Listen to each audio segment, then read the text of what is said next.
Welcome back to the Daily Morning Sports Feed on Reds Army, with me as editor Olivia. Today, let's take a look at some notable sports news in the past 24 hours. Thank you for always supporting and accompanying us. Come to the following hot news.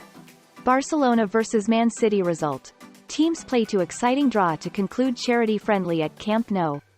Cubs make several roster moves for August 24. Islanders Sebastian Aho arrested for drunk driving in Sweden. Former Seattle Seahawks LB Shaquem Griffin retires from NFL, on to Plan A. Barcelona vs Man City result. Teams play to exciting draw to conclude charity friendly at Camp Nou. The European season began a few weeks ago, but Giants FC Barcelona and Manchester City broke from their competitive endeavors as they faced off in a charity match at the Camp Nou that benefits a cause close to home for both organizations. The clubs played to a 3-3 draw in front of 91,000 fans, with Barcelona want away's Frenkie de Jong, Pierre-Emerick Aubameyang, and Memphis Depay all on the scoresheet for the hosts. Julian Alvarez and Cole Palmer scored for Man City, and Riyad Mahrez finished off a penalty in stoppage time to level the score. The teams got together at the Camp Nou to support Juan Carlos Unzu, a former teammate and assistant coach of Pep Guardiola's, in a match dubbed, "A Great Game for a Greater Cause." Each manager has named a strong squad for the event, with the teams expected to feature top players in support of ALS research. While the match is scheduled in the midst of the league season, it's still early enough in the campaign that it shouldn't cause too much trouble for either, as Champions League group stage games are not scheduled for a couple of weeks. The 90 minutes were a success, with a massive audience to bring exposure to a cause important to many. The only blemishes on the game came at the end, as Man City youngster Luc Mbete Tabu was stretchered off after a clash of heads. Then, moments later, Erling Haaland blatantly flopped to win the equalizing penalty which Mahrez blasted home. The Reds Army News will be following the match live and providing score updates, commentary and highlights as they happen. Barcelona vs Man City final score. Goals. 21st min. MCI, Julian Alvarez. 29th min. Bar. Pierre-Emerick Aubameyang. 66th min. Bar. Frenkie de Jong. 70th min. MCI, Cole Palmer. 79th min. Bar. Memphis Depay. 98th min. MCI, Riyad Mahrez, pen. Barcelona vs Man City live updates, highlights, commentary. Full time. Barcelona 3-3 Man City.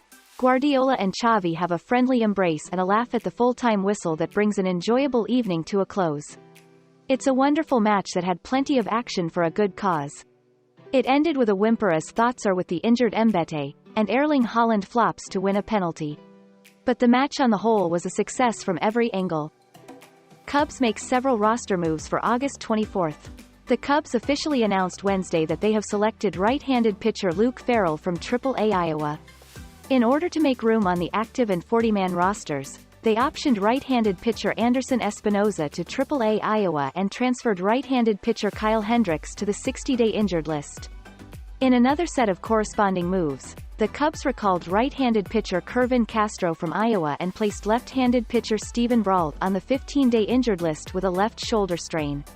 Additionally, right-handed pitcher Nicholas Padilla was returned to Triple-A Iowa following Tuesday's game. Farrell, uniform number 60, will make his 2022 Cubs debut and start Wednesday's game against the Cardinals at Wrigley Field. The 31-year-old is 3-4 with a 5.03 ERA in 17 games, 11 starts, for Triple Iowa this season. He has struck out 49 with 28 walks over 59 innings. Farrell made 20 appearances, 1 start, with the Twins last season, compiling a 4.74 ERA and striking out 25 batters. He also played for the Cubs during the 2018 season, where he recorded a 3-4 record with a 5.17 ERA in 20 games, 2 starts, after being selected off waivers from the Reds. This feels like little more than a stopgap, particularly with so many young pitchers waiting in the wings. Castro, 23, begins his second stint with the Cubs this season after being claimed off waivers from the San Francisco Giants August 2. He was optioned to Triple-A Iowa on August 23 after compiling a 0-1 record with an 8.22 ERA in 6 relief appearances for the Cubs. All told, he owns an 11.57 ERA, 12 9.1 IP, in 8 appearances with the Giants and Cubs this year. Hendrick was 4-6 with a 4.80 ERA in 16 starts this season, but hasn't pitched since July 5 with a right shoulder strain.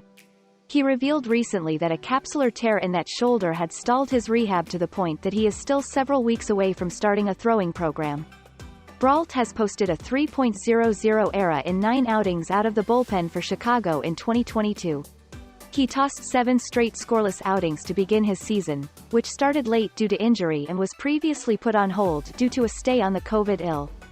Espinoza is 0-2 with a 5.40 ERA in 7 relief appearances for the Cubs this season. Islanders' Sebastian Aho arrested for drunk driving in Sweden. Islanders defenseman Sebastian Aho was recently arrested in Sweden for drunk driving and had his driver's license suspended as a result, the Post confirmed. The incident, which was first reported by the Swedish outlet Norren, occurred at 10:30 a.m. on August 13. Aho and his wife had visited friends the night before. He blew a .03, which would be under the legal limit of .08 in the U.S., but is over the .02 limit in Sweden. According to Aftonbladet, Aho was fined 40,000 Swedish krona, which is equivalent to $3,769. He had no idea he would still be over the limit by the next morning and felt 100%, but unfortunately he made a mistake and he is very sorry. Aho's agent, Claude Lemieux, told the Post via text. Islanders general manager Lou Lamoriello confirmed the Post's reporting in a statement.